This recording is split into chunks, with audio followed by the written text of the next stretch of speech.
Monday mga kaisda!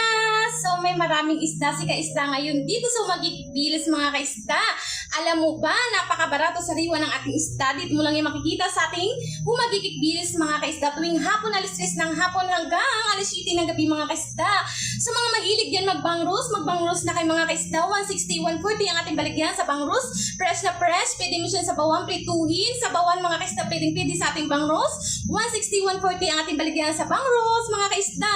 At meron tayong bisugo mga kaisda, pwede mo rin siya sa bawan isigang palaksiwan, prituhin, pwede ang ating mga bisugo sa mga mapalakot na mga maasim diyan, pwede din sa mga gulay na gusto nyo sa bawan.